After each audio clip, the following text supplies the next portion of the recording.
আসসালামু আলাইকুম। Hello viewer, সবাই কেমন আছেন? আশা করি সবাই ভালো আছেন। তো আজকে আপনাদেরকে দেখানো হচ্ছে যে এই যে আমরা লাল শাকগুলা কীভাবে আপনার দেখা গেছে বাজারজাত করার জন্য প্রস্তুতি করতেছি। দেখুন, এই ড্রামের মাধ্যমে পানি নিয়ে লাল শাকগুলাকে সবগুলাকে ধুয়ে নিতেছি ভালোভাবে। তো এই যে দেখুন, প্যাকেজিংয়ে কাজ চলতেছে। আমরা এগুলো আজকে আপনার বাজারজাত করব। এবং দেখুন, লাল শাক খালেদ এদিক দিয়ে একটা মাশাআল্লাহ, ফুল শাক কোনো স্পট নেই। মাশাআল্লাহ,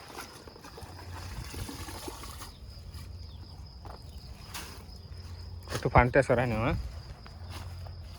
তো আজকে আমরা এগুলো হারভেস্ট করতেছি। এই যে তো এখানে এই সিজনটাই এখন শাকের। হ্যাঁ, গরমের মৌসুমে আপনার শাকটাই বেশি হয়। অন্য অন্য সবজির থেকে এখন শাকের আপনার সব কিছু ঠিক থাকে। এবং অতিরিক্ত গরমেও শাক দেখা গেছে যে আপনার যে গরমে কিছু করতে পারে না। তো আজকের মতো এখানে বিদায় নিতেছি। সবাই ভালো থাকুন, সুস্থ থাকুন। আল্লাহ হাফেজ। দেখা হবে অন্য কোনো ভিডিওতে। আমাদের পেজটাকে আপনারা ফলো, লাইক, কমেন্ট, শেয়ার করে বলে দেবেন।